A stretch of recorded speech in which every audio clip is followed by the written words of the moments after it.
Hey, good morning, everybody. You are back live with the crew. Thanks for coming back.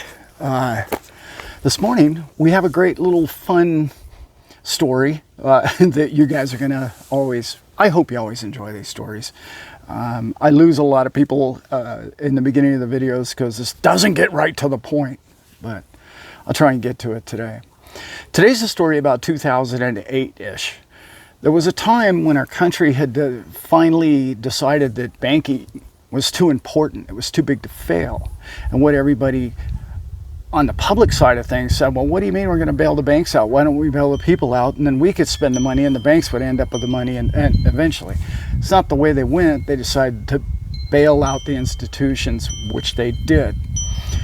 What that overturned was a bunch of politicians who were on the insider trading. Let's call it that. They were all trading their accounts, and that's how they end up with 4 and 5 mansions, maybe a boat, a couple of private jets, you know how it goes. So when that all came to light right after the financial crisis, I want to say it was somewhere right around 9 or 10, they decided to vote themselves out of that ability. Barely passed. Was controversial. They threw it in the media and everybody was, oh, look how noble they are and what upstanding. I knew I loved my guy, and that my guy voted to, let's not cheat the people, because let's remember, who does it cheat when you have insider information? The pensions, the 401ks, the people who got in late or got out late. All of that is total market manipulation, and if you know where the laws are going and what's about to be passed, then you get in first and you get out first. Anyway, not really what this video is about, but you get the point. Listen to this tidbit of a little fact that many of you may not even know. They decided to vote that way.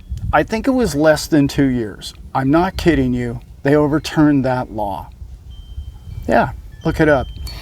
Happened on an interesting little day. Should have looked it up. Didn't, but I remember the story pretty well. It happened on the morning of the Boston Marathon bombing. In other words, the exact moment, essentially, it's almost to the hour that the vote took place to overturn the bill that they had just passed that said that they couldn't insider trade. They voted unanimously to be able to allow themselves to, think about that, unanimously, to insider trade once again on the morning of the hoopla of the bombing, big disaster. Baseball players didn't even play games, basketball players didn't play games. It was a big thing, but those guys found the time to vote and unanimously to vote themselves back into insider trading. Look that up. That's interesting, right? So time goes on and we get into crypto, and we are the crypto family now. And things go along, and remember the 4 stages that I always talk about, where first they ignore you, then they laugh at you, then they go to war with you, and then they act like it was their idea and they had the whole thing planned. Well, interestingly enough, look at where we're at right now. About 4, 5, 6 months ago, when the whole scam bank man thing, by the way, did you see where they let him off yesterday for campaign contributions? Interesting, right? Yeah. So they let him off for that. But so when you look at 6 months ago, a few months back, they were cutting off all the on-ramps and all the off-ramps, and wallets were getting hacked. I mean, Ledger Nano X's and all the rest of it were getting hacked and having all these problems. And then now all of a sudden, not so much. And that leads me into another conversation, but I don't want to get too squirreled off here. But isn't it odd to you that the most secure stuff, like this crypto, and it's encrypted, is being hacked, yet bank accounts aren't? And doesn't that make you wonder who's actually doing the hacking? Why would a hacker sitting in his mom's basement hack something so difficult as encryption when he could just hack B of A?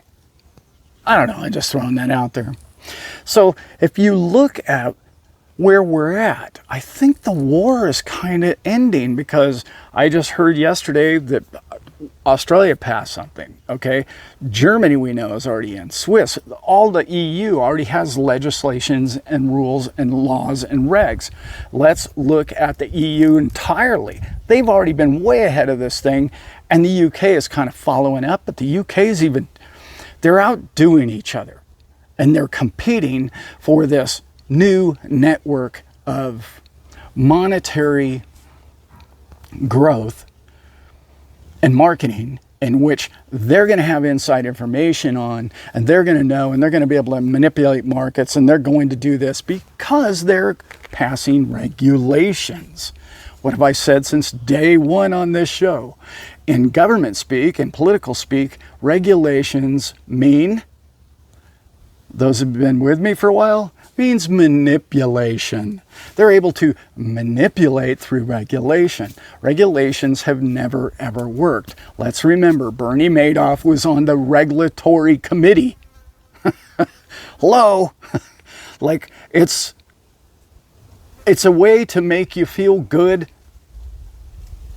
and that's it. It doesn't, they regulate B of A and Wells Fargo constantly, and they're constantly Wells frauding people.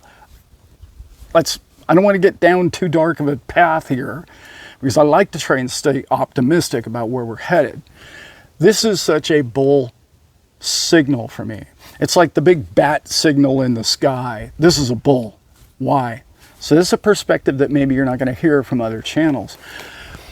Okay, I believe the vote yesterday in the US was 35 to 15 or somewhere along those lines.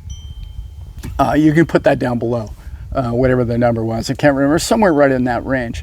So let's ask ourselves, why have these politicians been fighting against all of this clarity and regulations and going for it, and even bothering to waste the time to go learn what crypto really is? They haven't been doing any of their homework on it. And then there's still these people that are clearly being funded by banking systems or financial institutions that were nays, and the 15 that voted completely against it. But let's look at the other 35. When you look at lobbyists, that's another word for manipulation, by the way. Corruption, whatever word you would like to fill in where lobbyists, yeah, we went golfing, and I got inside tips, and I got all this stuff, and my family flew to Europe for a month, and but I liked the bill anyway, is why I voted for it. So, let's just call it what it is. So when you do the math on all of that, why did 35 politicians vote for this? Who bought that vote? Shouldn't say bought. Who persuaded that vote? You think these guys really sat down and did their homework and opened up all the stuff and know half as much about crypto as you and I know? You think that's what they did? You think they actually read about what it really means, what the word encryption really means? You think they even know what a blockchain is? I mean, maybe. There was a few of them that are pretty passionate. And but of 35, maybe 10? I'm just calling it the way I see it. And if you see it differently, go ahead, comment on that. I'd love to hear about it. So who's behind the 35 votes? Who? Why is the old guys in the room, if you will, bankers and whatnot, those 15 and the other 35 are being supported by who? By what networks? By what system? By what families? Who's winning that big battle? Who's winning the battle at the top? In which, let's face facts, elections aren't about electing a president. They are about picking the next puppet. We know that. So these are even smaller puppets down the line, and somebody bought their vote or persuaded their vote to vote positively for this new what? Way to control. Manipulation. Regulation equals manipulation. They're going to tell you it's for your safety and for your convenience. But is that bearish or is that bullish? It's clearly bullish in my eyes because they like to make money.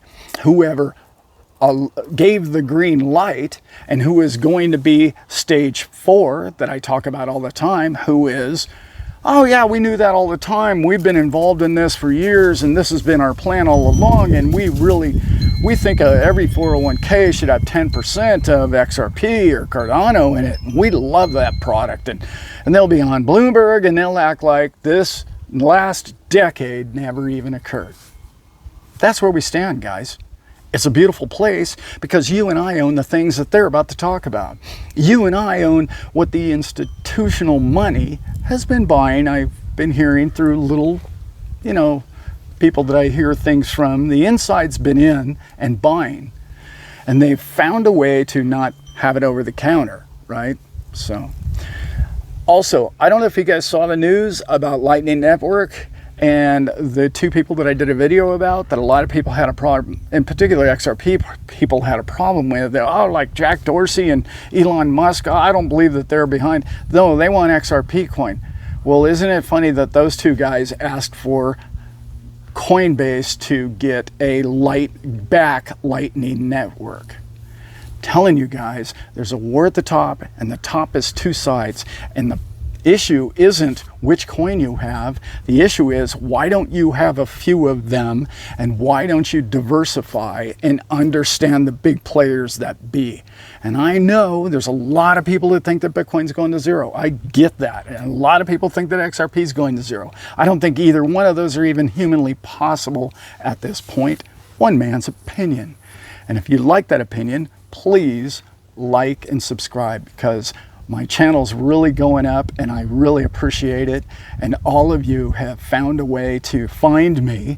I can't believe my viewership is just going crazy, and the subs are coming and the comments down below. I try to comment to every one of them.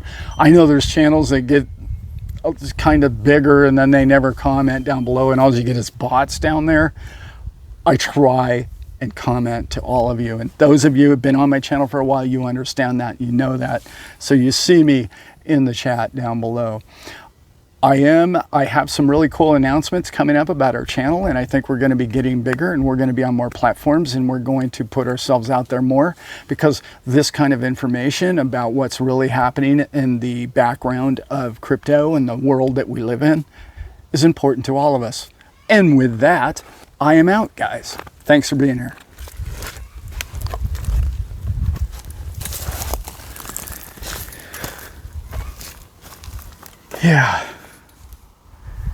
Yeah, I heard him say the other day, the honorable senator from the great state of honorable. No, I'm not seeing that. Well, is there honor in thieves? I think yeah, I've heard that before. Yeah, nothing honorable about thieves, but, Anyway, love you guys. See you soon.